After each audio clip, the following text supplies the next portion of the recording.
नमस्कार, आप live cities देख रहे हैं। मैं हूं जय शुक्ला।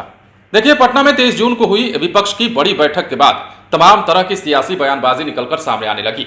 बिहार में विपक्ष के जो नेता यानी कि बीजेपी के जो नेता हैं, इस विपक्षी दल की बैठक को फोटो सेशन बताते आए तो प्रधानमंत्री नरेंद्र मोदी ने भी हुंकार भरी। प्रधानमंत्री नरेंद्र मोदी जब भोपाल में बूथ लेवल के कार्यकर्ताओं को संबोधित कर रहे थे तो उस दौरान न सिर्फ उन्होंने लालू प्रसाद यादव सरीखे तमाम नेताओं को ललकारा, बल्कि यह भी कहा कि पटना में जो विपक्षी दलों की बैठक हुई वो एक फोटो सेशन था। उन्होंने साफ कहा कि फोटो सेशन चल रहा था। तमाम घोटालेबाज एक मंच पर आए हुए थे। 20 लाख करोड़ के घोटाले की बात भी उन्होंने कही थी। लेकिन अब नरेंद्र मोदी के उसी बयान को लेकर बिहार में सत्ता पक्ष के नेता भी हमलावर हैं और उनमें सबसे आगे हैं जदयू के राष्ट्रीय अध्यक्ष ललन सिंह। ललन सिंह ने नरेंद्र मोदी के उस फोटो सेशन वाले बयान पर अपनी प्रतिक्रिया दी है और उन्हें आईना दिखाते हुए क्या कुछ सोशल मीडिया पर लिखा है वो आप देखिए। ललन सिंह लिखते हैं कि आदरणीय प्रधानमंत्री श्री नरेंद्र मोदी जी, 23 जून को पटना में हुए विपक्षी दलों की बैठक पर अपनी प्रतिक्रिया में आपने और आपके मंत्रिमंडल के सदस्यों ने इसको फोटो सेशन कहा है। आपकी प्रतिक्रिया चौंकाने वाली थी क्योंकि आपने अपने 9 साल के शासन में अपनी विदेश यात्राओं के दौरान सिर्फ फोटो सेशन ही चलाया है, वो भी अलग अलग पोज में, और इसे आप अपनी उपलब्धि बताते रहे हैं। आपके फोटो सेशन को आप देश का मान सम्मान बढ़ाने वाला बताते रहे हैं। आपको आत्मचिंतन करनी चाहिए क्योंकि देश की जनता अपने प्रधानमंत्री से चरम छूती महंगाई, बेरोजगारी और बिगड़ती जा रही अर्थव्यवस्था पर सुनना चाह रही है, जो आपके मुंह से सुन नहीं पा रही है। 23 जून की बैठक एक सफल बैठक थी जिसमें सभी दलों ने आपसी मतभेद को भुलाकर लोकसभा 2024 का चुनाव संयुक्त रूप से लड़ने पर पूर्ण सहमति जताई। इसके खिलाफ आपकी प्रतिक्रिया केंद्र सरकार की गलत नीतियों के खिलाफ विपक्षी पार्टियों की एकजुटता से आपकी घबराहट को स्पष्ट दर्शाता है, यानी कि आपकी घबराहट का स्पष्ट संकेत है।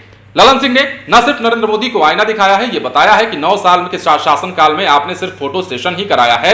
आप विदेश जाते हैं, फोटो सेशन कराते हैं, लेकिन महंगाई, बेरोजगारी जैसे अहम मुद्दों पर आप चर्चा नहीं करते। आपके मुंह से एक शब्द नहीं निकलता जो कि जनता सुनना चाहती है। जनता महंगाई से त्रस्त है, जनता बेरोजगारी से त्रस्त है, जनता आपके उन वादों को याद कर करके अपने आप को कोस रही है, लेकिन आपके मुंह से इन तमाम बड़े मुद्दों के लिए एक भी शब्द नहीं निकलता है। आप विपक्षी एकता की बैठक को फोटो सेशन करार देते हैं। अब जदयू के राष्ट्रीय अध्यक्ष ललन सिंह ने ऐसा बोलकर नरेंद्र मोदी को घेरा है। बीजेपी के तमाम नेताओं पर उन्होंने हमला किया है। देखिए, जब से विपक्षी एकता की 23 जून को बड़ी बैठक हुई है उसके बाद से तमाम तरह की प्रतिक्रियाएं सामने आती रही हैं।